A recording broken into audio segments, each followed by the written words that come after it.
उहाँ मितनीको चाहिँ मितनी चाहिँ मेरो दिजु पर्छ, उहाँको बहिनी चाहिँ म परेँ। मलाई चाहिँ अहिले भर्खर थाहा भएर म आएको हो होइन। उहाँहरू भनेअनुसार चाहिँ ओभरडोज दिनुभयो अरे होइन, ओभरडोजले डेथ भएको भन्ने भन्नुभएको छ। फेरि यति धेरै सुनेको छ, सोइलिङ धेरै नै छ क्या शरीरमा। यति छिटो त सोइलिङ हुँदैन। उहाँ 7 बजी आउनु भएको अरे यहाँ, 10 बजी उहाँको डेथ भयो होइन। भनेपछि 10 बजेको अहिले तपाईँ जानुहुन्छ, उहाँको शरीर एकदमै पातल हो, डबल हुनुहुन्छ क्या होइन। उहाँको फेरि केस पनि यस्तो यस्तो अप्ठ्यारो के बिरामी भएर उहाँको नर्मली त्यो हाम्रो पाठेघर हुन्छ नि, पाठेघरको चाहिँ थोरै हल्का इन्फेक्सन भएको थियो। उहाँको त्यो चाहिँ सर्जरी गरेको थियो, नर्मल सर्जरी हो। फेरि त्यस्तो पहिलादेखि हुनुहुन्थ्यो बिरामी थाहा हाम्रो थिएन यहाँ फर्स्ट नर्मलै बिरामी लागि आउनु भएको, बिहान स्कुटी चलाएर आफै आउनु भएको होइन। 2 महिना अगाडि चाहिँ अपरेसन भएको, नर्मल अपरेसन भएको। कति वर्षको हुनुहुन्थ्यो? धेरै भयो, 35 वर्ष। हजुर, नर्मल अपरेसन भएको। उहाँको त्यस्तो क्रिटिकल केसै होइन। अहिले यो हाम्रो केयर सिटी हस्पिटलले के भन्दैछ त अहिले? उहाँहरूको कुरा त केही पनि सुन्दैन, हाम्रो कुरा सुन्नु। उहाँको प्रेसर लो भएर भएको भनेर चाहिँ मैले सुने, त्यही लेखेको छ भनेर। मैले कागज पनि राम्रोसँग हेरेको छैन। अब प्रेसर लोले त त्यस्तो भएको नहुन सक्छ, त्यो हुनै पनि हुँदैन, त्यसरी त हुँदैन। यदि उहाँ डक्टरलाई एकदम प्रेसर थियो भने त्यो एकदम इमर्जेन्सी गर्नै पर्ने केस पनि थिएन होइन।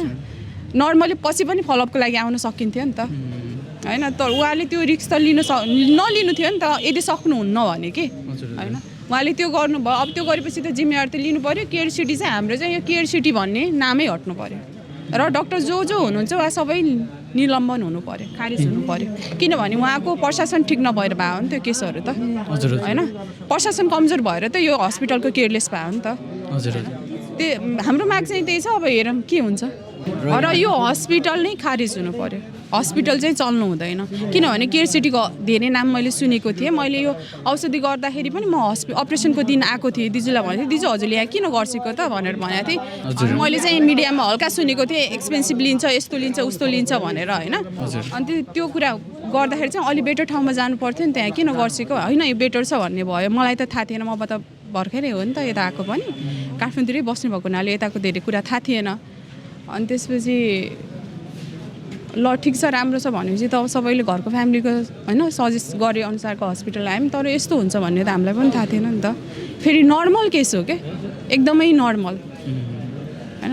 अब नर्मलमा मान्छेको डेथ हुन्छ भनेपछि त उहाँले अरू क्रिटिकल केसहरूलाई कसरी ह्यान्डल गर्नुहुन्छ त होइन। त्यो त गाह्रो हो नि त। ठिक छ, तपाईँ यदि पर्फेक्ट नै हुनुहुँदैन भने पेसा नै गर्ने होइन त, घरमै बस्नु न बरु होइन, मजाले बस्नु। यदि तपाईँको प्रेसर छ अर्को छ भने आफूलाई एकछिन कुल राख्नु, आफ्नो काम गर्नु। तपाईँ सेवा गर्न आएको सेवा गर्नु कि होइन। त्योभन्दा मान्छे मार्न त जानु पऱ्यो कि अरू ठाउँमा होइन।